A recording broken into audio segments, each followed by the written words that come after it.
Notre invité du jour, Synergy, une société de coaching qui aide les entreprises et leurs cadres dirigeants à clarifier, simplifier leur raison d'être et leur visée. Avec nous ce matin, sa fondatrice, Nathalie Stenberg, bonjour. Bonjour. Alors présentez-nous votre activité en revenant brièvement sur votre parcours peut-être. Alors, un parcours qui a démarré en Angleterre avec le métier de professeur de français dans un lycée, qui s'est poursuivi en France, toujours dans le professorat et puis ensuite en école supérieure de commerce, à l'époque où les échanges commençaient à prendre forme et à se professionnaliser, pour ensuite se poursuivre dans un cabinet de conseil en management suédois, où effectivement l'idée était d'intraprendre et donc d'écrire une histoire qui a duré 16 ans, où j'ai pu effectivement professionnaliser la notion de coaching dans cette entreprise et en terminant directrice générale. Et puis en 2011, je fonde Synergy, oui.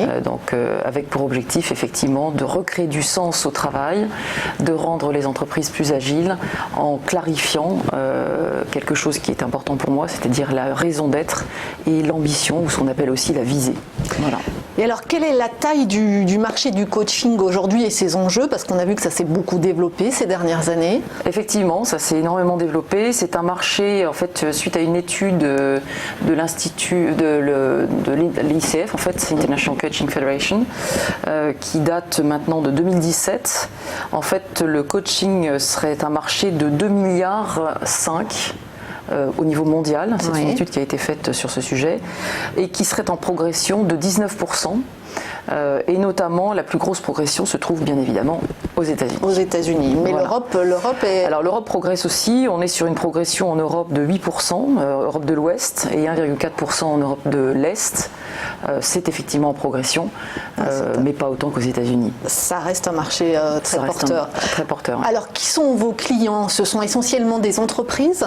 Alors, mes clients, ce sont effectivement essentiellement des entreprises de grande taille et des entreprises de taille moyenne, des PME. J'ai même des TPE, puisqu'effectivement, l'objectif, c'est de révéler le potentiel, de rendre effectivement, de donner du sens au travail, de travailler aussi sur tous les aspects en fait de l'expérience d'un collaborateur à partir du moment où il entre dans l'entreprise et où il en sort.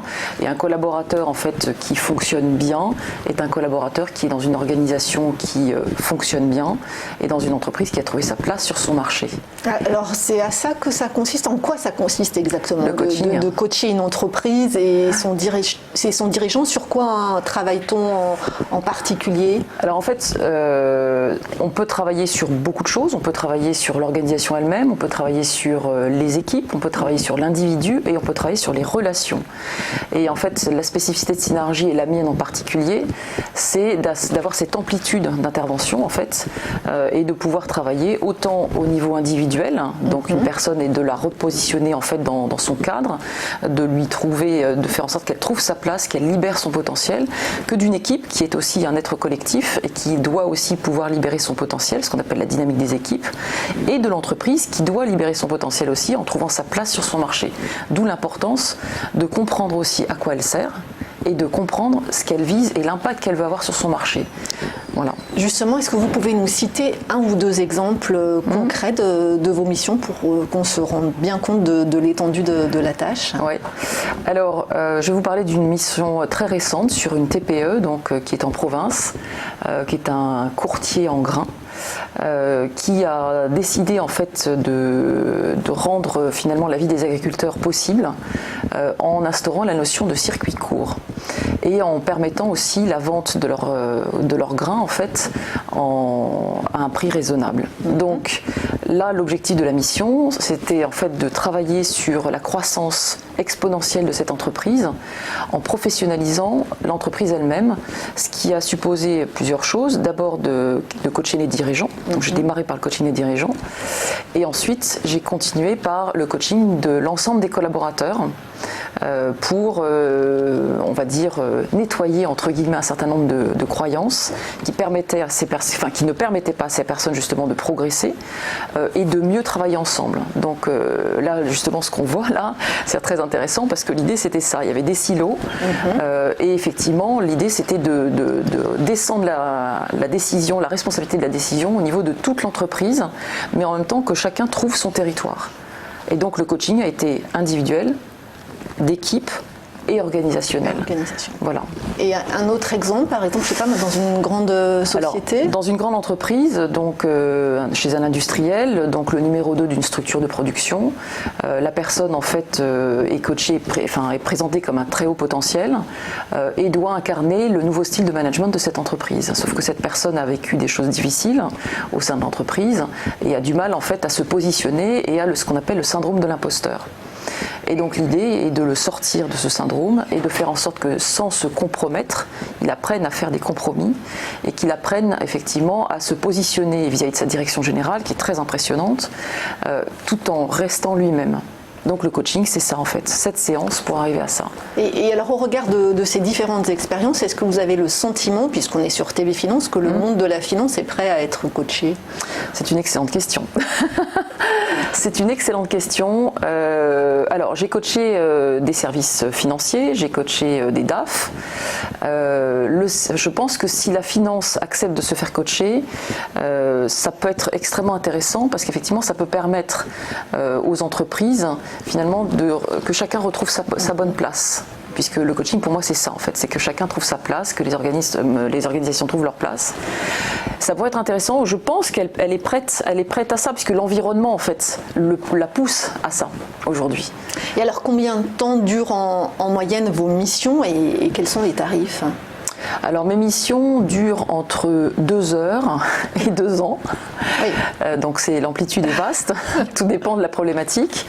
Le coût, en fait, alors si on parle d'un coût horaire, ça va de 350 € de l'heure à 800, et un coût jour, ça va de 1600 à 2200 € au jour. Et alors, est-ce que vous travaillez seul ou en équipe ? Je travaille en équipe et seul, les deux.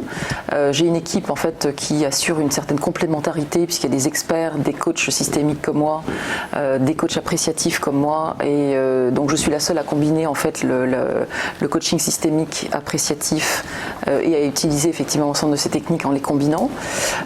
Mais effectivement, oui, nous sommes une équipe et une équipe qui peut croître puisqu'en fait c'est un réseau partenarial que j'ai constitué en 2011, qui me suit depuis 2011 et que je suis depuis 2011 puisque c'est une synergie. Et, voilà.